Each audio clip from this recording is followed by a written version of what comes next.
এটা শুধু একটা সিনেমা না, এটা যুগ যুগ ধরে বলা এক মহাকাব্যের নবজন্ম। রণবীর কাপুর যখন রামের আবতারে পর্দায় এলেন, তখন পর্দা আর মাটির মধ্যে পার্থক্য থাকলো না। এই রিভিউটা শুনলে তুমি বুঝবে, রামায়ণ শুধু দেখা যায় না, অনুভব করা যায়। রামায়ণ সিনেমাটি পরিচালনা করেছেন নিতেশ তিওয়ারি, যিনি বাস্তবতা আর পৌরাণিকতাকে মিশিয়ে এনেছেন এক অদ্ভুত মায়াজালে। এই সিনেমা মূলত রাম ও সীতার বনবাস, সীতাহরণ, রাম রাবণের যুদ্ধকেন্দ্রিক।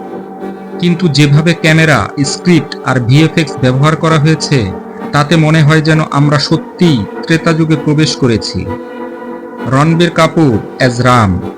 রণবীর কাপুর এমন রাম আগে কেউ কখনো কল্পনা করেনি। তার চোখের গভীরতা, সংলাপের ভার আর শরীরী ভাষা, এক কথায় মর্যাদা পুরুষোত্তম এর আধুনিক অবতার। যখন তিনি বলেন ধর্মের পথে চলা সহজ নয়, কিন্তু সেটাই রামের পথ, তখন হলে নিঃশব্দে সবার মন কেঁপে উঠল। এমন একা কিন্তু দৃঢ় রাম আগে দেখা যায়নি। সাই পল্লবী অ্যাজ সীতা। সীতার চরিত্রে সাই পল্লবী একদম দেবীর মতো লাগছে। তার সংলাপ, চোখের ভাষা আর আত্মত্যাগের অভিব্যক্তি দেখে হলের অনেকে কেঁদে ফেলেছে। একটা দৃশ্যে যখন সে অগ্নি পরীক্ষার সামনে দাঁড়ায়, তখন তার ডায়লগ ছিল, একজন রানী শুধু প্রাসাদে বসে না, সে পরীক্ষায় উত্তীর্ণ হয়। এই লাইনটা সিনেমার রিডেম্পশন মোমেন্ট। যশেজ রাবণ। এই সিনেমার সবচেয়ে আলোচিত চরিত্র যশ, অভিনীত রাবণ। তার প্রবেশ একদম গা ছমছমে, বিজিএম বাজে, চোখে জ্বলে ওঠে।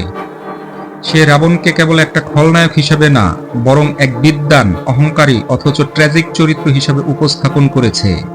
তার ডায়লগ, ভক্তি শুধু ভগবানের জন্য নয়, নিজের শক্তির প্রতিও থাকা উচিত, এই একটা লাইনই দেখিয়ে দেয় সে কেন ইতিহাসের সবচেয়ে আলোচিত খলনায়ক।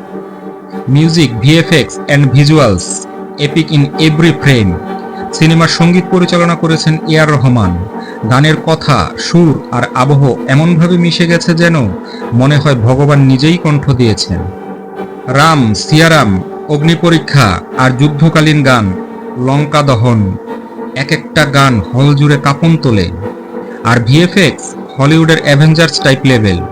আকাশে উড়ন্ত যন্ত্ররথ, বানর সেনা, লঙ্কার দৃশ্য, এমন ভিজুয়াল স্প্লেন্ডার ভারতীয় সিনেমায় বিরল। Direction, message and legacy. Nitesh Tiwari সিনেমাটিকে ধর্মীয় নয়, আধ্যাত্মিক ও নৈতিক শিক্ষা হিসেবে তুলে ধরেছেন। রামায়ণ এখানে শুধু গল্প নয়, এটা একটা পথ নির্দেশ, একটা আদর্শ, একটা আত্মপরীক্ষা। সিনেমার মূল মেসেজ, শক্তি যখন সংযমে চলে আসে, তখনই সেটা সত্যিকার অর্থে ধর্ম হয়ে ওঠে। Final verdict and rating. Ramayana is more than a movie, it's a one in a generation experience. Ranbir Kapoor, Sai Pallavi, যশ সবাই তাদের জীবনের বেস্ট পারফরমেন্স দিয়েছেন। আর আমার রেটিং 5/5, ডিভাইন ব্লকবাস্টার।